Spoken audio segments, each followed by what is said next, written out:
Hai, halo, apa kabar kalian semua? Semoga sehat ya, karena kesehatan adalah nomor satu. Dan kita bertemu lagi dengan channel Bu Iki. Kita juga pada saat ini menjemput bulan Agustus, bulan yang sakral untuk bangsa Indonesia. Maka Bu Iki pasang merah putih. Dan pada video kali ini Bu Iki akan sampaikan kepada kalian video tentang statistik yang bisa dipakai juga untuk anak-anak SMA, SMK, MA, juga untuk UTBK, untuk TIU, CPNS, untuk TPA, dan juga yang lain-lain, BUMN, psikotes, dan kepentingan yang lain. Dan pada video kali ini, Bu Iki juga menampilkan tentang sedikit rumus tentang min atau rata-rata atau rerata atau rataan. Semua istilah Bu Iki sampaikan supaya kalian tidak asing kalau nanti menghadapi pertanyaan atau soal. Dan juga median dan modus. Tetapi untuk membatasi waktu, Bu Iki hanya sampaikan untuk data tunggal. Baik, bagi kalian yang belum subscribe, silahkan tekan tombol subscribe. Tentunya dengan senang hati, Bu Iki akan mengucapkan banyak terima kasih. Dan juga bunyikan tanda lonceng atau notifikasi. Dan apabila ada pertanyaan atau soal tentang statistik yang relevan dengan video ini, silahkan komen di kolom komen. Tulis di situ pertanyaannya, sebisanya Bu Iki akan menjawabnya. Baik, kita akan mulai ya. Nah, sebelum berlatih soal, Bu Iki sampaikan dulu sedikit rumus. Ya, bahwa pada statistik itu ada data tunggal dan data terkelompok. Kali ini kita akan belajar saja yang data tunggal dahulu. Untuk data tunggal, min atau rataan, atau rerata atau rata-rata, rumusnya adalah X1 tambah X2 tambah X3 terus sampai ditambah Xn per N. Apa artinya X1, X2 dan seterusnya? Itu adalah data. Dan kemudian N adalah banyaknya data. Sebenarnya sederhana kalau kita sudah masuk kepada angka-angka atau soal-soal. Dan kemudian median itu adalah titik tengah suatu kumpulan data setelah diurutkan. Kalau min, rata-rata, kita menghitungnya tidak perlu diurutkan, tetapi akan lebih rapi kalau diurutkan terlebih dahulu untuk mencegah kita kehilangan data atau terlewat. Untuk modus adalah data yang paling sering muncul. Kita sering mendengar kata mode. Mode itu sering kali kita lihat. Maka modus diambil dari kata mode, ya sering kali muncul datanya. Dan yang paling banyak, kalau paling banyak itu lebih dari satu, boleh ditulis dua-duanya atau berapapun, yang penting terbanyak dari semua data. Nah, untuk yang data terkelompok, kita akan pelajari selanjutnya ya. Baik, kita masuk ke soal dan pembahasan. Nomor 1, diketahui data 9, 7, 6, 8, 9, 7, 6, 4, 5, 6, 8, 7, 7, 8, 5. Tentukan A. rataan, B. median, C. modus. Kita selesaikan. Bahwa menghitung rataan atau bisa dilambangkan X bar, X yang ada garis di atasnya, dibaca X bar. Itu adalah semua data dijumlahkan. Kemudian dibagi banyaknya data. Kalau kita hitung datanya ada 1, 2, 3, 4, 5, 6, 7, 8, 9, 10, 11, 12, 13, 14, 15. Jadi semua data dijumlahkan dibagi 15.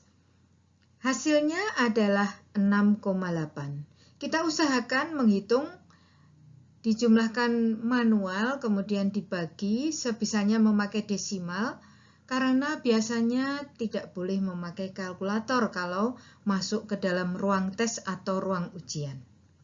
Maka kita juga berlatih untuk menghitung secara manual. Yang B, untuk menentukan median, data diurutkan terlebih dahulu dari yang kecil ke yang besar, yaitu 4, 5, 5, 6, 6, 6, 7, 7, 7, 7, 8, 8, 8, 9, 9. Silahkan cek jumlahnya. Kalau sudah betul 15, berarti tidak ada yang tercecer atau yang tertinggal. Tetapi kalau baru 14, wah berarti kurang 1. Silahkan dicek lagi. Atau kelebihan. Ataupun pas tetapi kita perlu ulangi lagi supaya lebih mantap, ya. Lalu median itu di situ sama dengan 7 karena kalau datanya 15 berarti data ke 7 dan 7 itu separuh dan data ke 8 ada di tengah-tengahnya. Nah, data ke 8 itu adalah angka 7. Ya, jadi mediannya sama dengan 7 atau titik tengahnya. Kemudian modus yang merupakan data yang paling sering muncul itu adalah kita lihat yang angka 4 hanya 1 kali, 5 itu 2 kali, 6 itu 3 kali, 7 itu muncul 4 kali, 8 muncul 3 kali, 9 muncul 2 kali. Modusnya adalah yang paling sering muncul yaitu 7. Demikian ya untuk latihan soal nomor 1. Baik, kita lanjut nomor 2 ya. Diketahui nilai matematika sebagai berikut. 7, 6, X, 9, 6, 6, 5, 7, 8, 6, 7, 8. Mempunyai rata 7,0. Tentukan nilai yang belum diketahui. Jadi ceritanya ada sekelompok nilai, tetapi satu nilai belum diketahui. Tetapi ratanya sudah diketahui yaitu 7,0. Mari kita coba cari. Rata kita tulis sesuai rumus yaitu semua ditambahkan dan banyaknya data ada 12. Jadi 7 tambah 6 tambah X tambah 9 tambah 6 tambah 6 tambah 5 tambah 7 tambah 8 tambah 6 tambah 7 tambah 8 dibagi 12. Sama dengan 7,0 sudah diketahui. Kemudian semua angka kita jumlahkan, X-nya disendirikan. Jadi semua angka bila dijumlahkan sama dengan 75. X-nya tetap, kemudian ada perkalian silang antara 12 dan 7,0. Jadi di sini 75 ditambah X sama dengan 12 kali 7,0. Hasilnya kita hanya menghitung 12 kali 7,0 dulu yaitu 84. Dan X-nya berarti 84 dikurangi 75, yaitu 9. Jadi nilai yang belum diketahui tadi adalah 9. Baik, kita langsung lanjut nomor 3. Ya, semangat terus. Rataan nilai ujian matematika dari 39 orang siswa adalah 60. Jika nilai seorang siswa bernama Anto digabungkan, maka rataannya menjadi 60,25. Berapa nilai yang dimiliki Anto? Kalau kita lihat selisihnya, bukan berarti, oh tadi nilainya 60 rata-ratanya. Kemudian sekarang 60,25. Berarti nilai Anto 0,25. Tidak. Karena rata-rata itu menyangkut seluruh siswa. Baik, kita coba selesaikan ya. Misalnya, Anto itu adalah A, nilainya A. Jumlah siswa ditambah Anto menjadi 39 ditambah 1, yaitu 40 siswa. Ini berguna untuk nanti membaginya karena semula 39 yang kemudian harus 40. Rataannya yaitu 39 siswa kali 60 ditambah nilainya Anto dibagi 40. Sekarang siswanya 40. Sama dengan 60,25. Jadi 39 kali 60 adalah 2340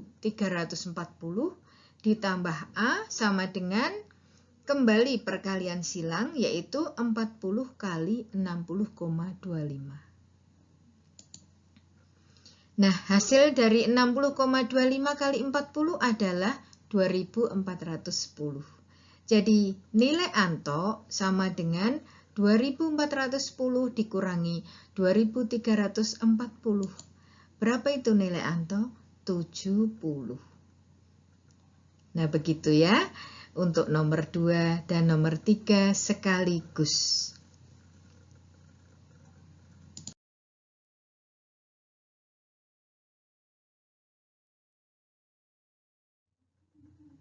Kita sampai nomor 4. Rata-rata tinggi badan dari 90 orang adalah 170 cm.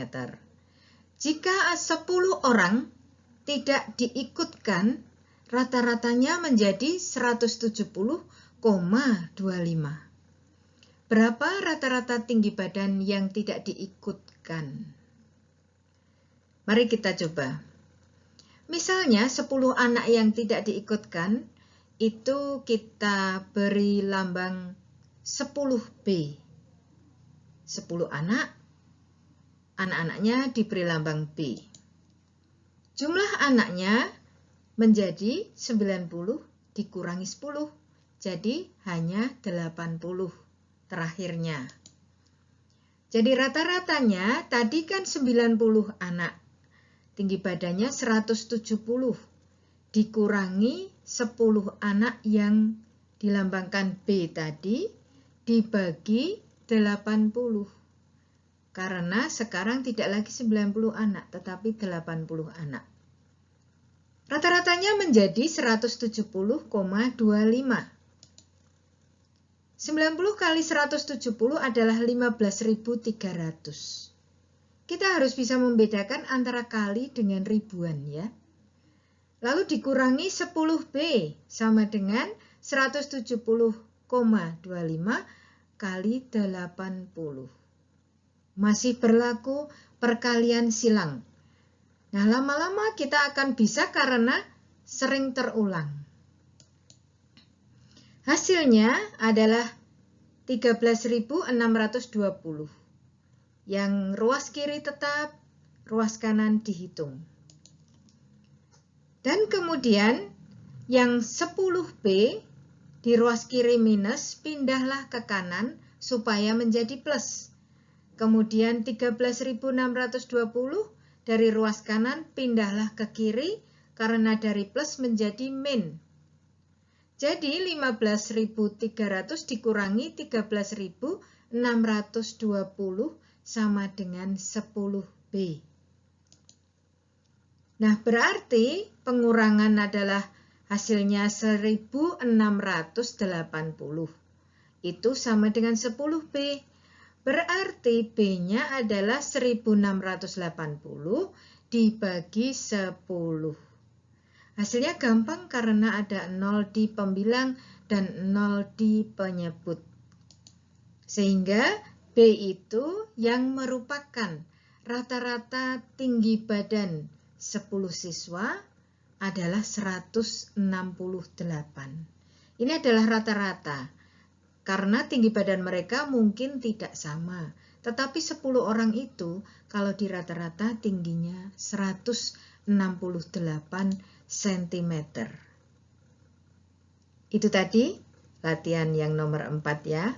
Semoga bisa diterima dan dipahami. Baik, kita sampai nomor 5.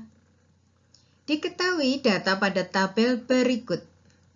Di situ ada nilai dan juga frekuensi.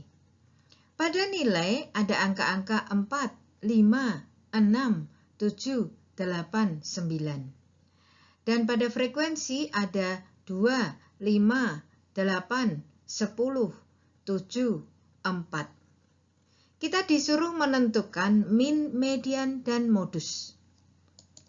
Penyelesaian. Untuk min atau rata-rata, atau rerata, atau rataan, kita mengalikan nilai dengan banyaknya.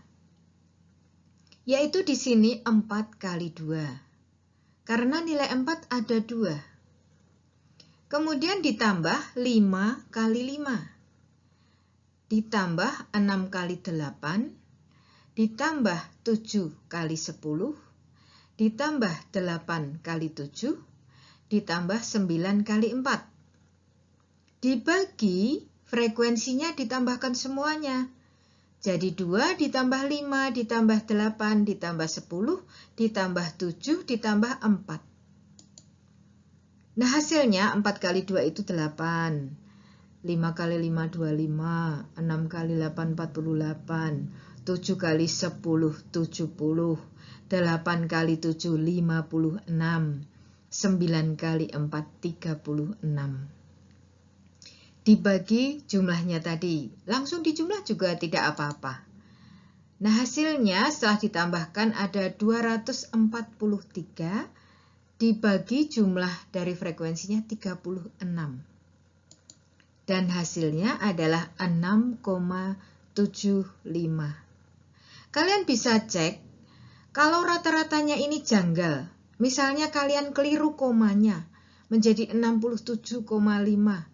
Lah, nilainya saja antara 4 sampai 9. Kok rata-ratanya 67,5.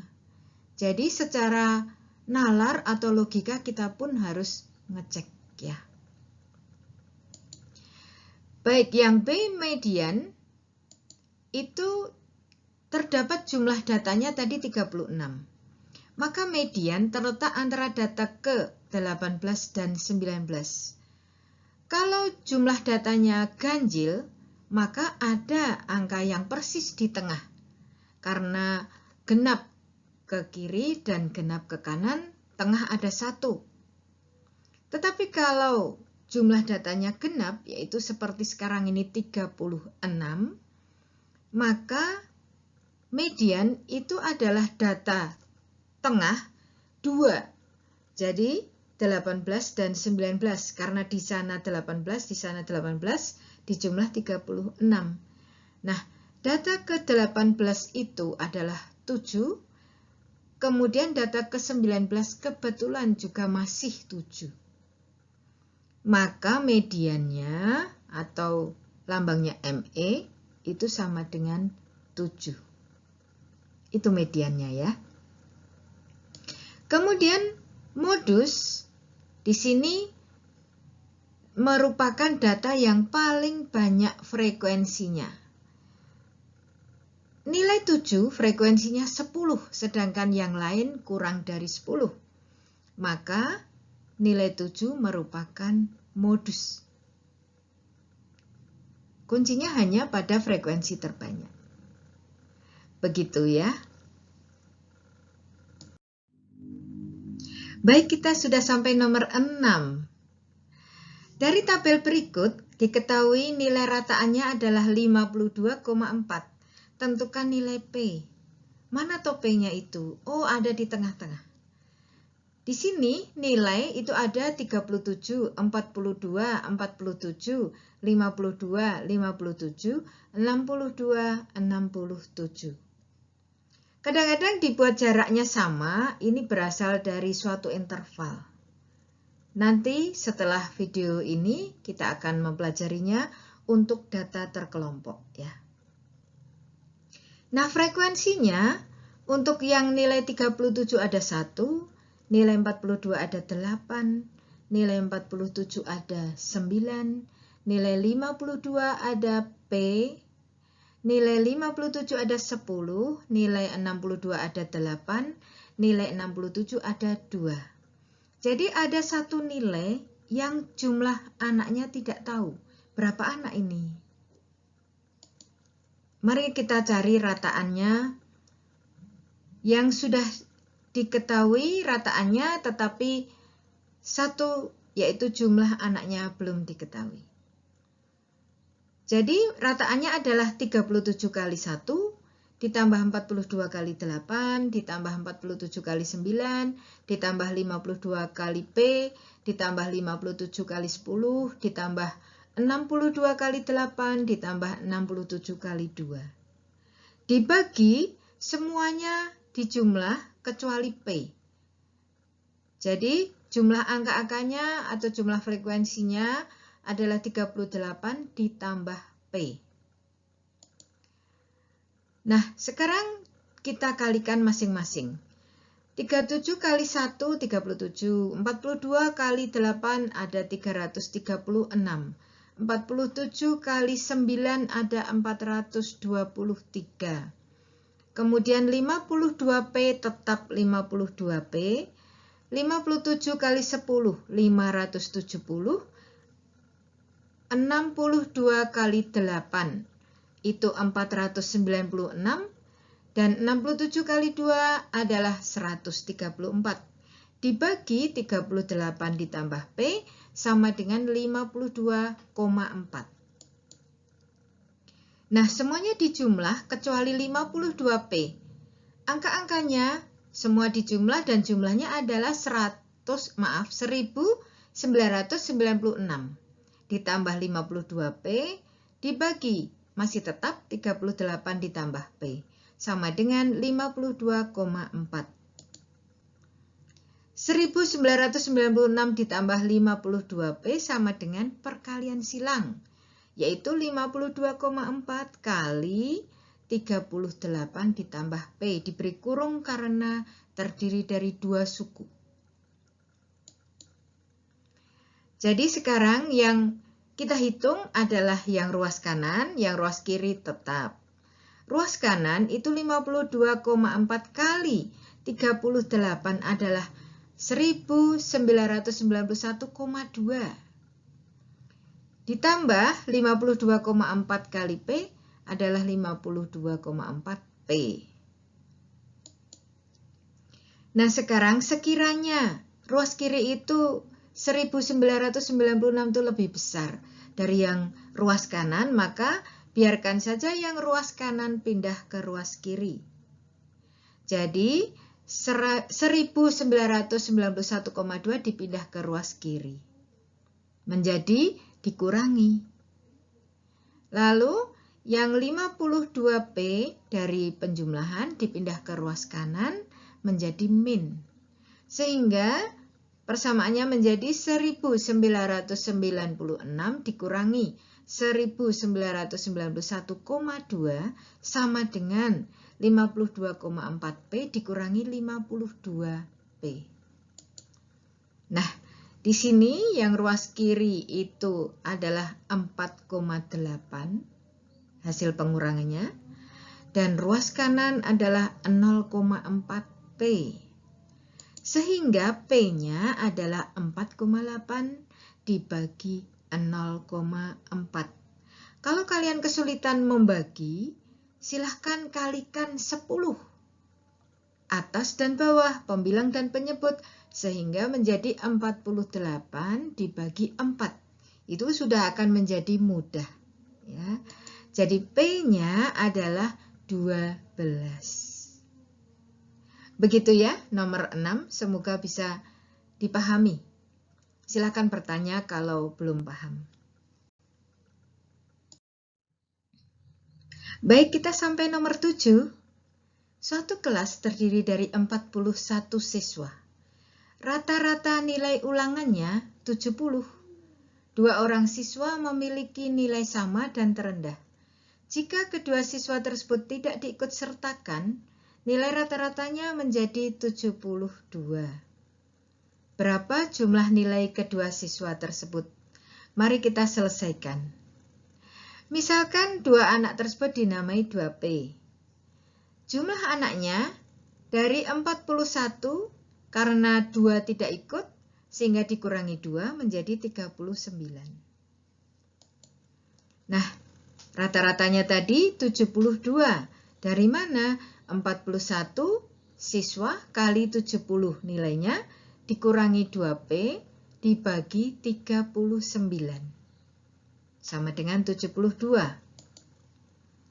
41 kali 70 sama dengan 2870 dikurangi 2P per 39 sama dengan 72.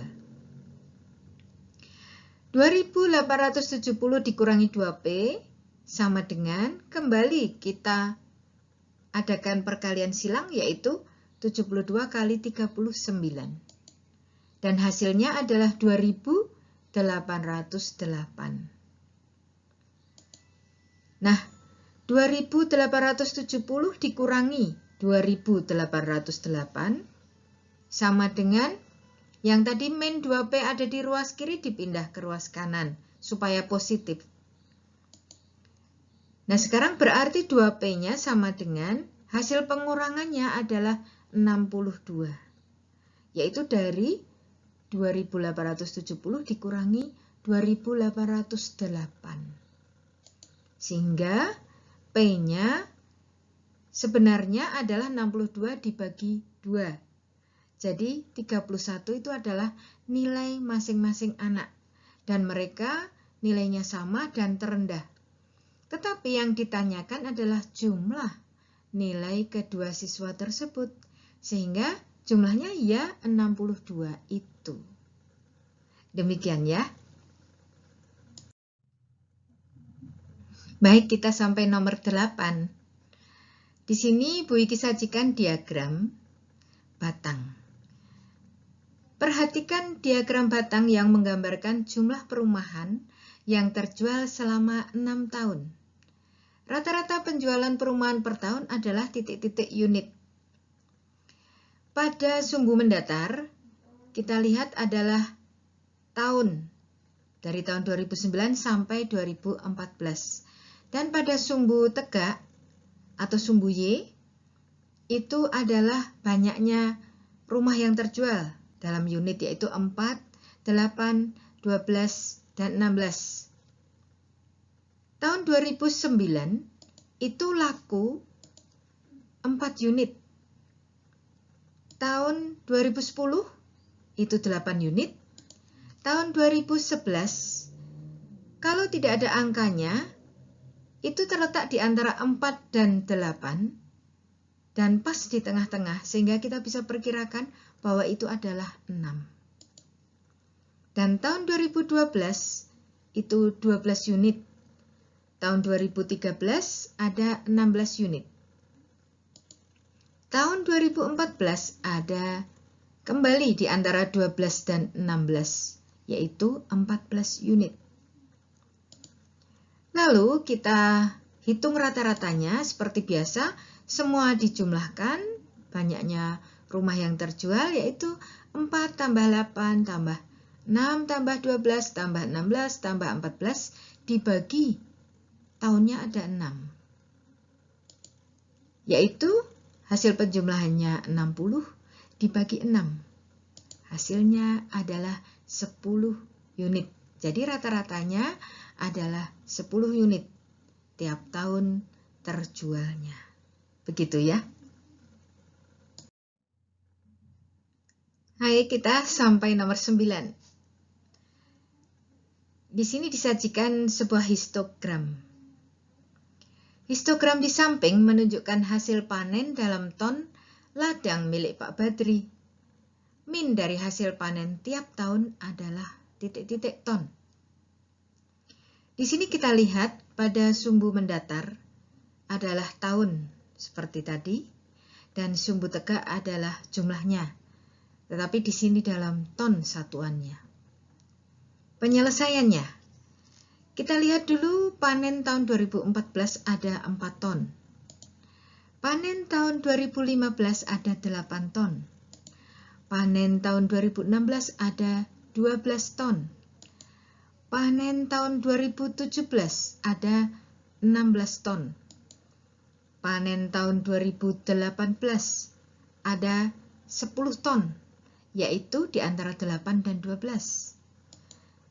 Panen tahun 2019 ada 6 ton, yaitu antara 4 dan 8. Minnya kita hitung yaitu 4 ditambah 8 tambah 12 tambah 10 tambah 6 dibagi 6 tahun. Hasilnya adalah 40 dibagi 6, yaitu 6,67 ton. Mudah ya? Begitu. Baik, kita sampai nomor 10. Kita lihat ada diagram batang dengan 2 warna, yaitu biru dan kuning. Pada sumbu mendatar, kita lihat ada huruf-huruf A, B, C, D, E, F. Kemudian pada sumbu tegak, ada angka-angka 20 dan seterusnya dalam ribuan. Apakah ada keterangan untuk warna biru dan kuning? Kita lihat. Ada, yaitu biru adalah laki-laki dan kuning adalah perempuan. Mari kita baca. Pada diagram batang di samping menggambarkan jumlah penduduk 6 kota dalam ribuan. Tentukan perbandingan jumlah laki-laki dan perempuan 6 kota tersebut. Kita selesaikan, kita lihat dulu. Kota A, laki-lakinya 80.000, perempuannya 100.000. Kota B, laki-lakinya 60.000, perempuannya 40.000. Kota C, laki-lakinya 120.000, perempuannya 140.000. Kota D, laki-lakinya 100.000, perempuannya 120.000. Kota E, laki-lakinya 20.000 saja, perempuannya 40.000. Kota F, laki-lakinya 70.000, perempuannya 100.000. Dan di sini angka 70 itu terletak antara 60 dan 80 ya. Baik yang laki-laki maupun yang perempuan kita jumlahkan. Yang laki-laki 80 tambah 60 tambah 120 tambah 100 tambah 20 tambah 70. Tentunya dalam ribuan. Jumlahnya adalah 450.000. Dan jumlah perempuan adalah 100 tambah 40 tambah 140 tambah 120 tambah 40 tambah 100. Jumlahnya 540.000. Dan perbandingannya adalah laki-laki banding perempuan sama dengan 450.000 banding 540.000. Sama-sama ribu, tidak perlu ditulis. Jadi 450 dan 540 bisa dibagi 90, yaitu 5:6. Begitu, semoga nomor 10 dan juga nomor-nomor sebelumnya akan bisa diterima dengan baik, kemudian kalian pahami, dan kalian bisa melatihkan untuk soal-soal yang lain yang tentunya relevan atau yang setara. Baik, 10 soal sudah Bu Iki sampaikan mengenai rataan, median, modus, khusus masih data tunggal. Ada data terkelompok nanti setelah ini. Terus ikuti video-video dari Bu Wiki yang semoga dapat membantu kalian dalam belajar ataupun bagi kalian rekan muda yang ingin mengikuti tes CPNS atau juga BUMN atau juga TPA atau juga UTBK. Tidak ada kata terlambat untuk belajar. Nah, bagi kalian yang belum subscribe, silahkan tekan tombol subscribe, bunyikan notifikasi, dan kemudian bila ada pertanyaan silahkan tulis di kolom komen yang setara atau yang ekivalen dengan yang sedang kita bahas. Bu Iki akan berusaha untuk menjawabnya. Semoga sukses untuk kita semua dan apa yang kalian cita-citakan bisa tercapai. Sukses semuanya. Sehat terus, sampai jumpa pada video-video berikutnya. Salam.